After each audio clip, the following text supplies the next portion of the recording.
Voilà. Donc,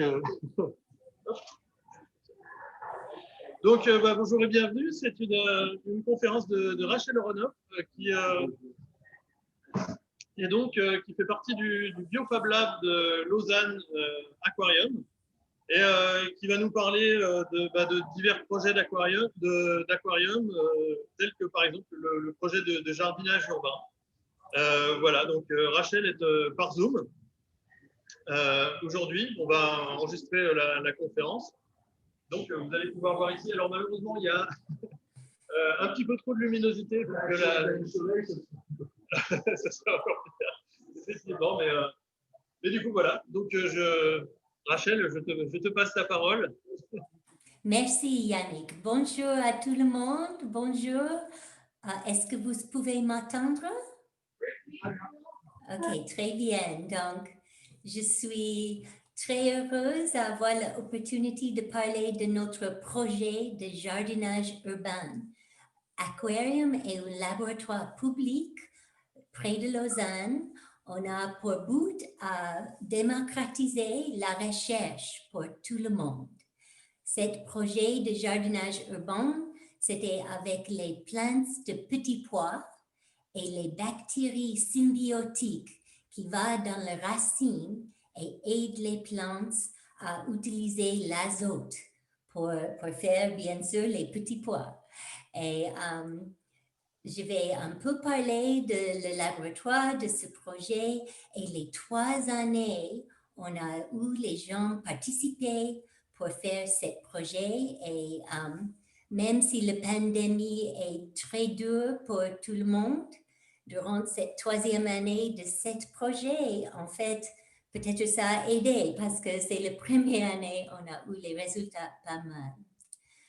Donc voilà une plante de petits pois de la première année de notre projet qui a commencé dans 2018. Donc l'idée de Aquarium, c'est vraiment la science ouverte. Et pour faire ça, le primordial, c'est la documentation. La documentation, c'est qu'on suit, on fait une expérience, on essaie à partager directement la méthode, le moyen de contrôler pour les résultats et le tout. Donc, pour le petit pois, on a demandé les gens à faire les photos de leurs plantes au moins une fois par semaine.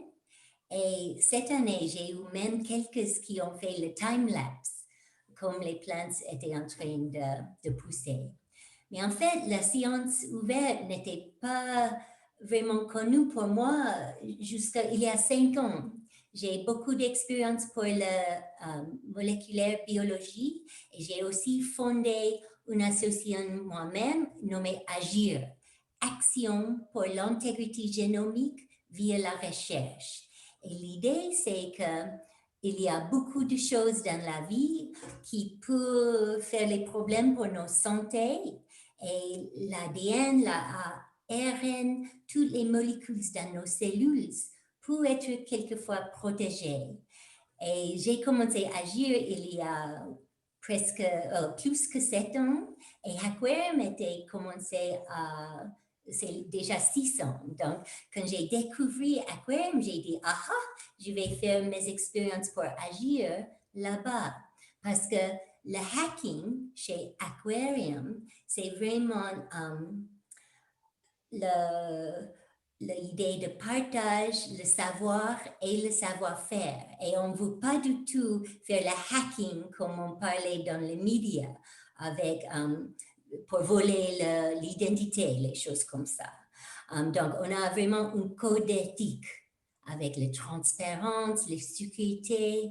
Peut-être vous ne pouvez pas voir sur l'écran, mais il y a toute une liste, les communautés, les femmes pacifiques, responsabilité. Tout est très important pour nous, pour faire les expériences et avoir une bonne expérience avec la biologie DIY. On fait les ateliers. Voici un atelier à Lemanic dans 2018. J'espère un jour on va être tous ensemble encore pour beaucoup de différents ateliers. Ça, c'était avec une sorte de microscope origami, le Foldscope, qui était très bien, mais on mélange la technologie, l'électronique, la biologie pour faire la recherche ensemble.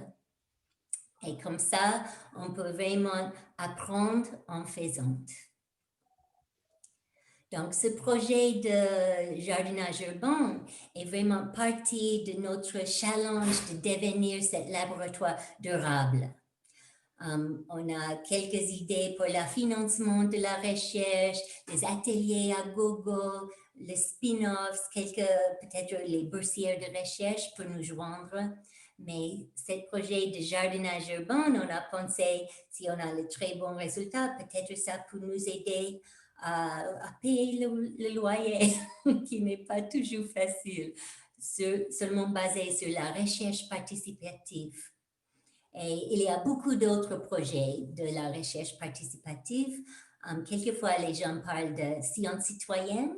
Donc, on a fait les choses sur la pollution autour de la baie de Montreux.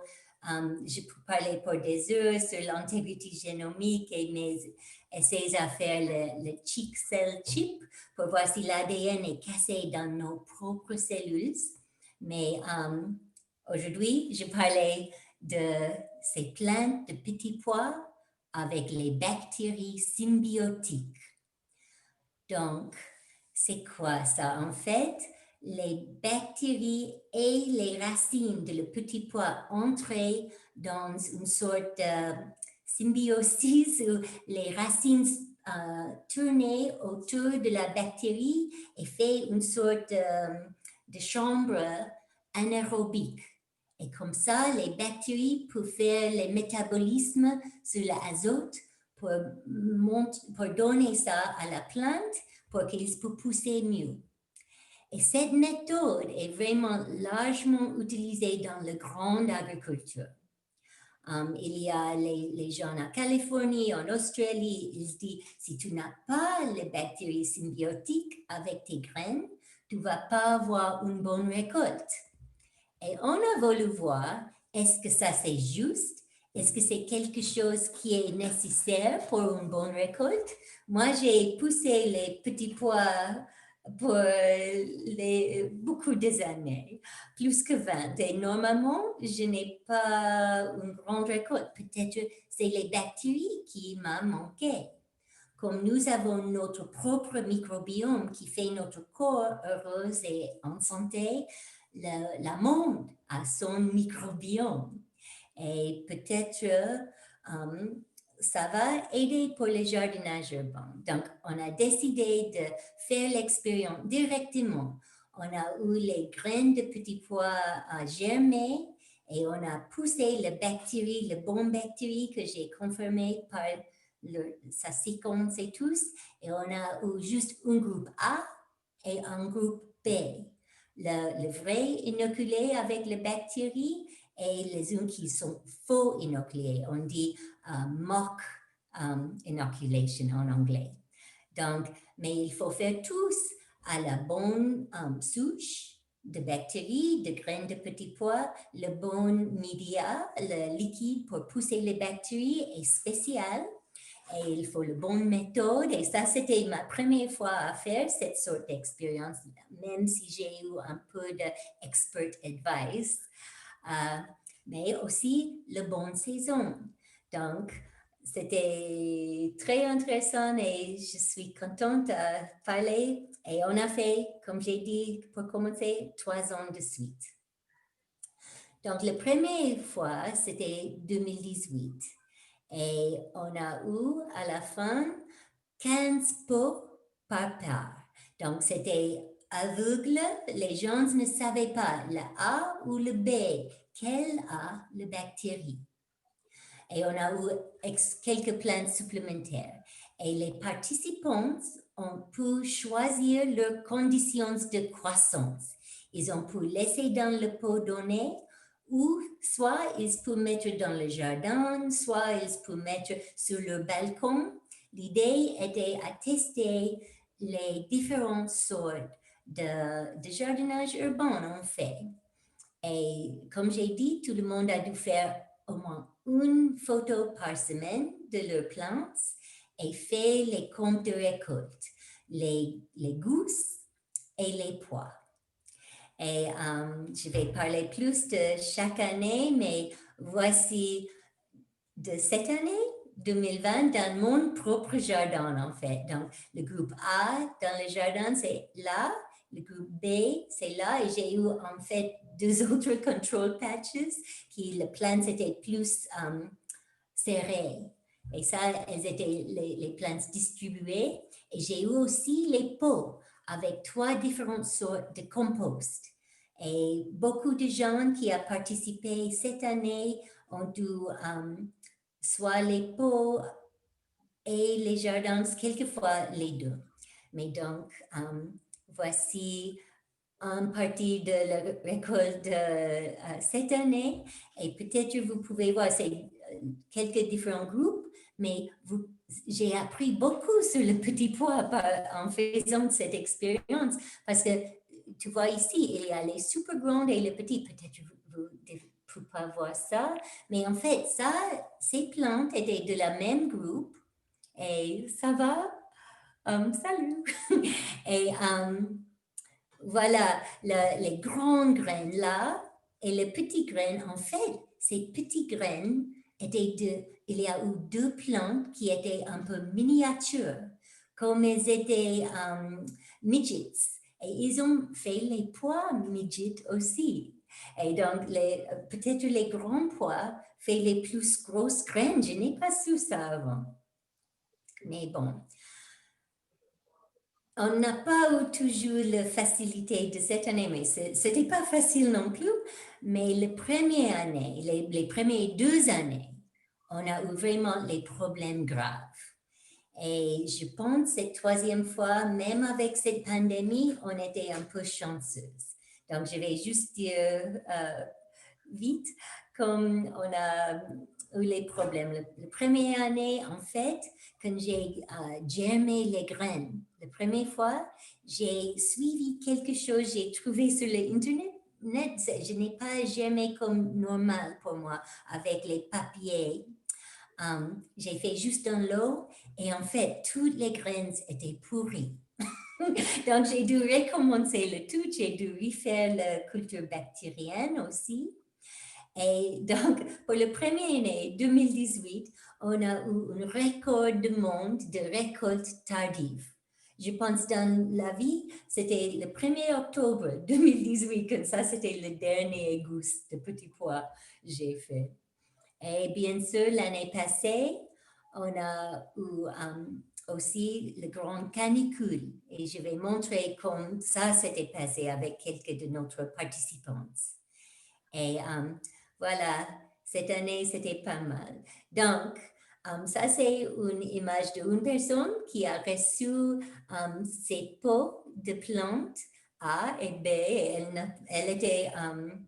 elle a mis dans le jardin. Elle a eu un pas mal récolte la première année. Mais vous pouvez voir, ici, c'était de la même 2018. Et vous pouvez voir une pot avec les plantes très heureuses et juste à côté, un pot avec les plantes super malheureuses. Donc, après cette année, j'ai l'idée que c'est plus le problème de compost là et qu'il a eu ces plantes dedans avec la lumière dedans. Donc, on peut en parler plus. Mais à la fin, avec les 15 participants la première année, je pense qu'on a eu juste 10 participants l'année après et on a eu 12 participants cette année. On a essayé à faire les bonnes mesures de poids par plante et aussi les gousses par plante et petits pois par gousse et beaucoup de mesures. Donc, on a dit, le plus les gens participants comptaient, le mieux ça peut être pour arriver avec quelque chose de ces données qui va donner un résultat significatif. Parce qu'une autre idée d'aquarium, c'est toujours essayer à faire la science vraie, avec les expériences et les contrôles et Voilà, c'est la méthode scientifique, c'est pas parfait, mais c'est le mieux qu'on a pour comprendre notre monde. Donc, voici quelques résultats de la première année. Et une chose que j'ai oublié à dire, c'est quand les racines et les bactéries font cette symbiosis, en fait, tu peux le voir avec l'œil nu. Donc, ici, tu vois ces petits trucs sur les racines. Donc, ça, c'est après toutes les récoltes sont finies. On peut nettoyer, laver les racines un peu et voir les nodules. Et tu vois, pour le A, elles étaient un peu plus petites et rondes. Et pour le B, on a eu quelques qui étaient plus larges. Et en fait, le résultat n'était pas mal. Même avec cette récolte très tard, un record mondial, je pense, on a eu 47 gousses pour le A et 52 gousses pour le B, mais beaucoup plus de poids pour le B. Et je peux vous dire, l'année, en fait, toutes les années, j'ai toujours fait le B, c'est avec les bactéries. Donc, on a eu plus de poids par gousse et plus de poids par plante. Et quand on a regardé avec les tests statistiquement, en fait, ce n'était pas significatif. On n'a pas eu assez de données, mais c'était clair que c'était un bon résultat pour les bactéries, la symbiosis, et on a pensé que ça vaut un autre essai.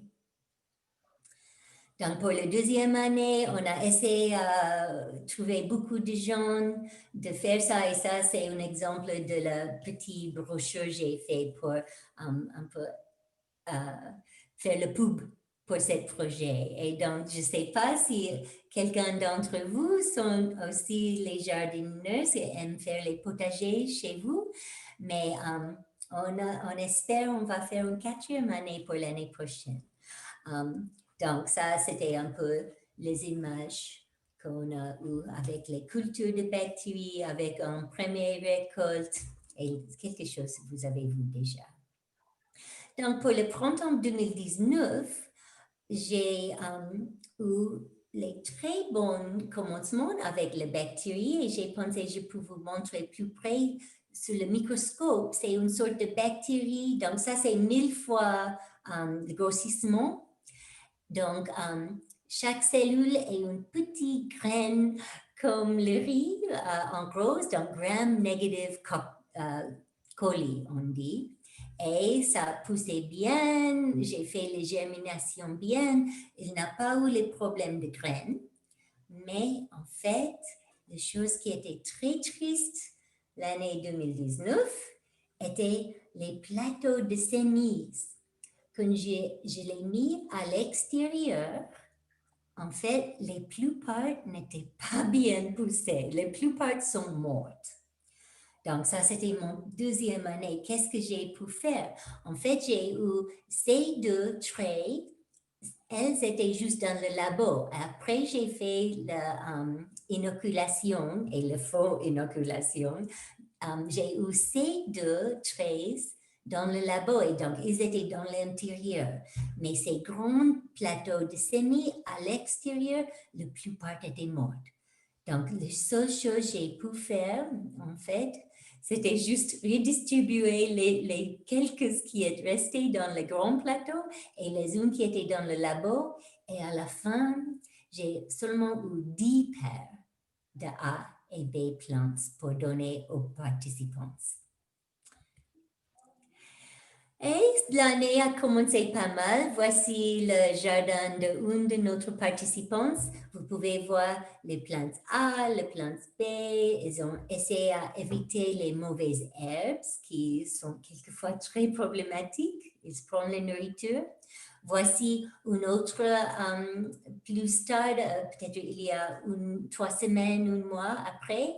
Donc le P B était bien, le PA, le petit pois Et voilà un exemple d'une récolte durant l'année 2019. C'est pas grand chose, mais elles sont tous délicieuses.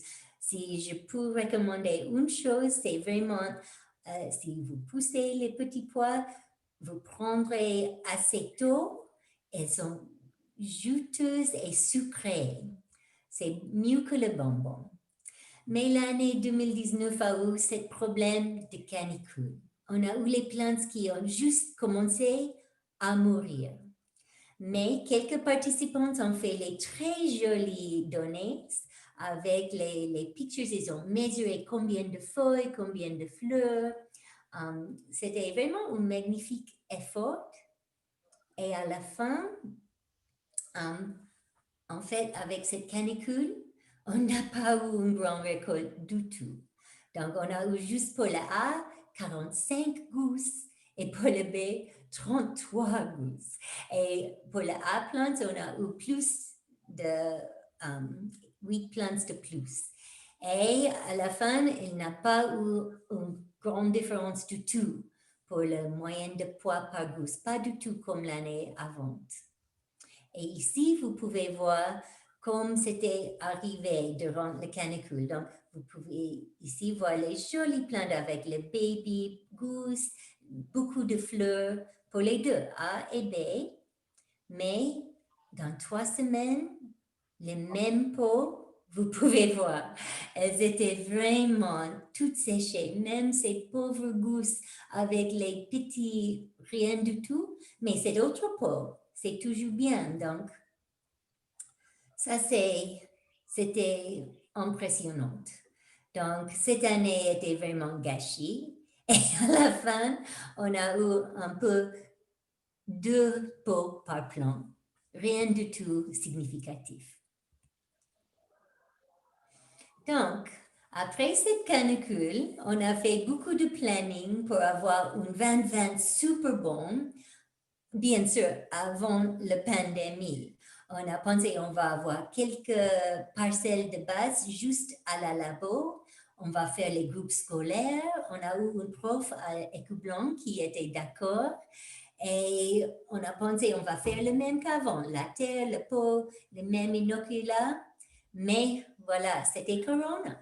On a eu un lockdown, mais j'ai fait le tout. Et cette année, j'ai eu un peu de paranoïa pour les plateaux.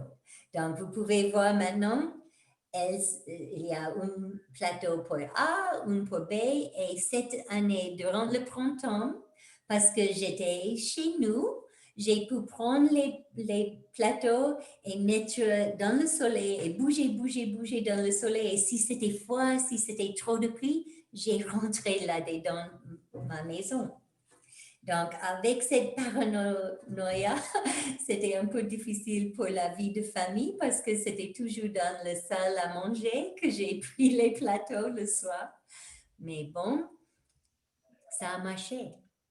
On a eu beaucoup de plaintes cette année et le problème était avoir les participants et arriver à donner les pots de plantes. Mais en Suisse, on n'a pas eu les horribles strict lockdowns comme des autres. Donc, j'ai pu faire avec la distanciation, avec beaucoup d'utilisation de masques et tout. On a arrivé à faire les plants. Donc, voici une autre image de mes propres jardins avec les 3 sortes de compost en pot et les bonnes plantes distribuées A et B. Et voilà, moi, mesuré, j'ai récolté beaucoup de données moi-même et comme j'ai dit, avec la pandémie, on était là pour chaque jour, donc ils n'étaient pas néglectés comme les plateaux.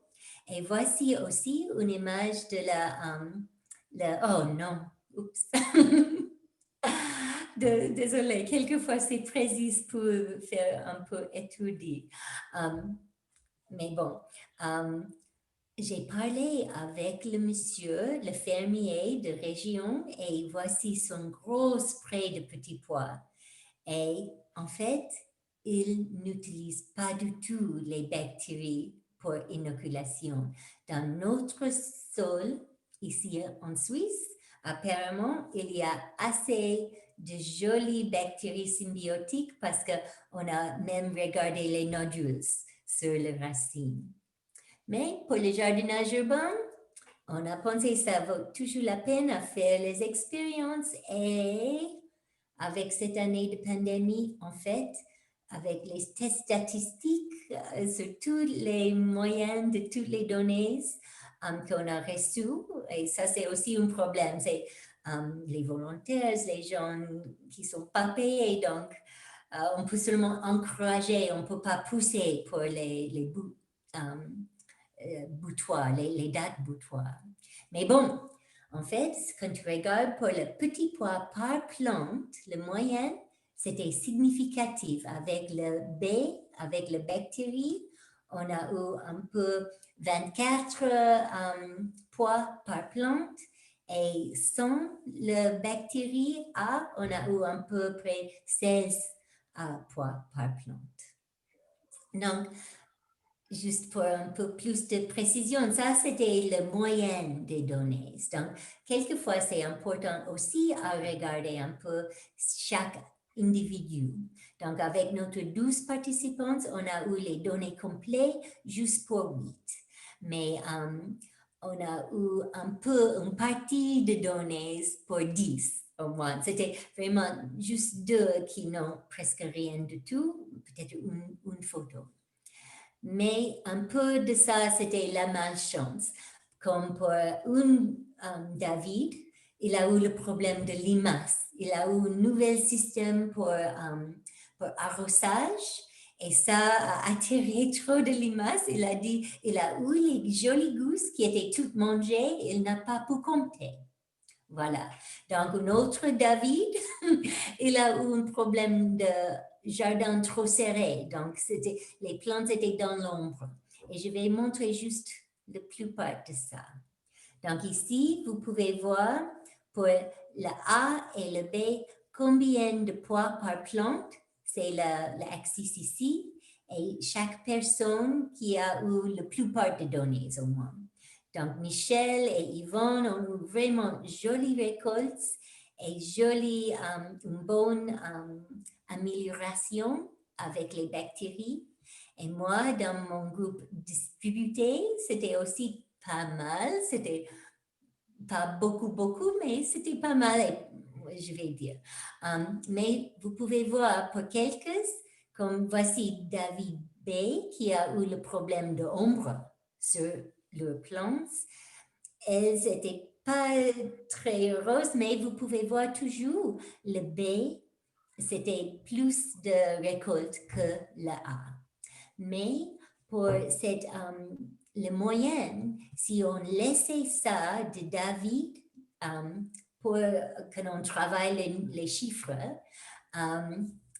c'était pas significatif. Donc, en fait, quand je dis c'était significatif, c'était sans cet résultat de David dans l'ombre. Mais pour le reste, c'était très bien. Et ici, c'est les choses très intéressantes. Il y a eu une condition où ajouter les bactéries était pire que pas avoir les bactéries, que être sans les bactéries. Et ça, c'était quand tu as eu un système hydroponique. Donc, moi, j'ai eu les 3 différentes sortes de pots. Une de ces pots a eu le céramis. Vous savez, c'est une sorte d'argile rouge et on met la nourriture pour les plantes à pousser. Et avec ça, et aussi avec un système de IKEA, avec la lumière pour des dents, c'était vraiment pire d'avoir les bactéries. Et cette symbiosis était pas du tout bien.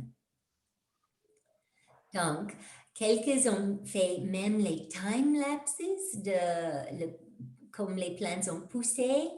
Par exemple, il y a une qui a plus qu'une minute pour 3 jours. Et c'est super intéressant à voir comme les plantes bougeaient quand ils sont en train de pousser. Mais ces vidéos sont super longues, très lourdes, peut-être 200 mégabytes. Je n'ai pas pu mettre durant cette présentation, mais on espère qu'un jour, il n'y a pas trop longtemps, on va avoir quelque chose tous ensemble pour les gens pour explorer les différents résultats qu'on a eus. Et donc, le résumé à ce jour, c'est on a vraiment le grand espoir pour utiliser ces bactéries symbiotiques dans le jardinage urbain dans certaines conditions.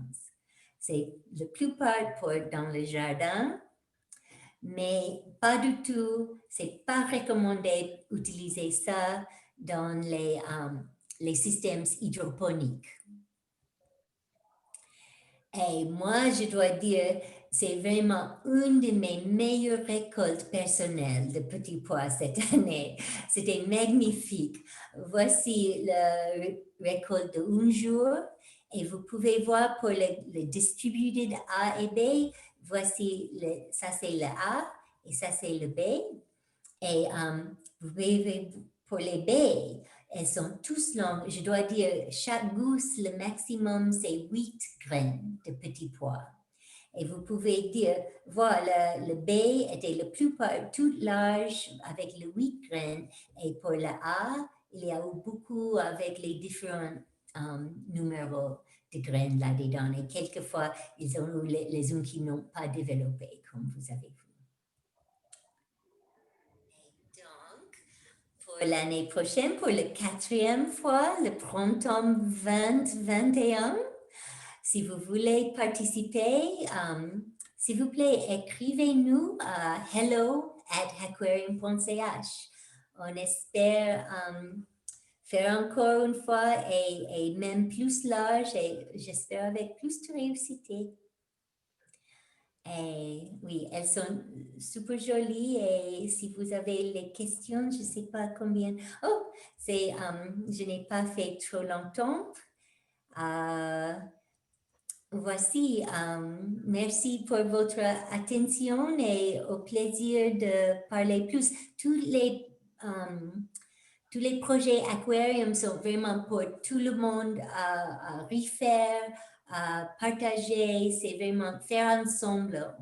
On aimerait que les gens même hacker notre projet et faire soi-même. Donc, si vous êtes plus loin de nous, vous ne pouvez pas aller vers Lausanne, ce n'est pas du tout un problème. On peut essayer à faire même un peu de loin. En espérant on va avoir un bon vaccin, bien sûr.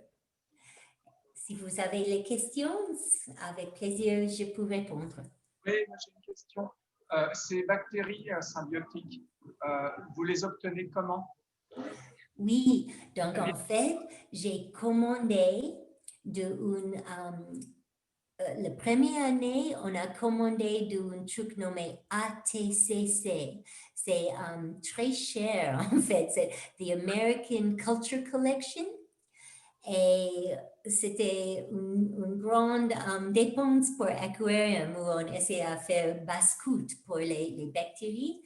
Et en fait, quand on a déménagé le labo de notre espace à Renon jusqu'à Écoublanc, où on est maintenant, les bactéries n'ont pas survécu. Mais pour la deuxième année, j'ai trouvé les bactéries sur une autre fournisseur, aussi dans les États-Unis. Et peut-être je peux montrer.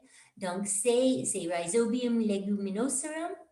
Et elles n'étaient pas chères du tout. C'était peut-être $20. De cette autre fournisseur, carolina.com, elles sont nommées. Et j'ai même confirmé par séquence de le ribosome pour savoir si c'était la bonne bactérie. Et donc, cette année aussi, on a fait avec ces bactéries, c'était très bien.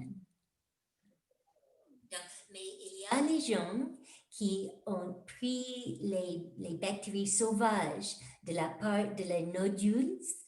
Mais moi, j'ai préféré à juste commencer avec quelque chose qu'on a su, c'était l'une pour le petit pois. En fait, il y a beaucoup de plantes qui utilisaient cette sorte de symbiosis, mais chaque plante a leur propre bactérie pour ça.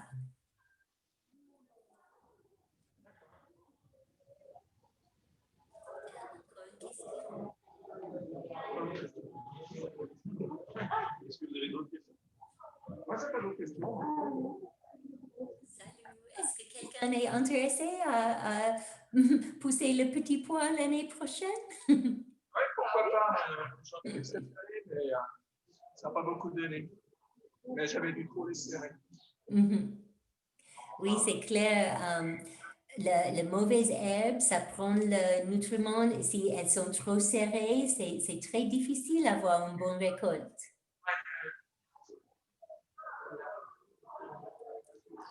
Bon, merci. Bon, bah, merci. Merci beaucoup. Du coup, Merci. hop, je me remets dans le.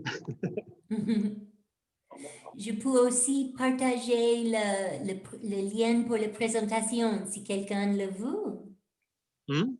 Bah, si vous voulez récupérer le lien pour la présentation, tu arrives à le mettre à l'écran comme ça Oui, ok, je vais essayer de ça. Je end le stop share. Salut. Donc, c'est dommage à pas être là. J'aime beaucoup cette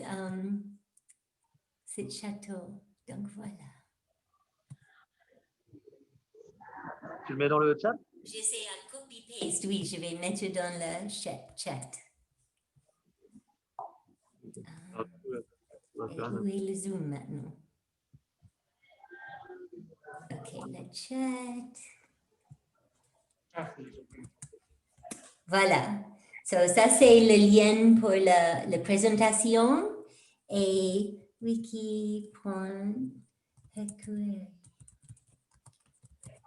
Et dans le wiki, on parle aussi de le projet de jardinage urbain. Je ne sais pas. Le coup de flash, je pense pas que c'est l'autre idée. Merci. Alors, Rachel, j'arrête l'enregistrement à partir de là, ça va? Oui, c'est super. Merci beaucoup, Yannick. Hop. Merci. Eh ben, merci beaucoup pour cette présentation. Oui, j'espère.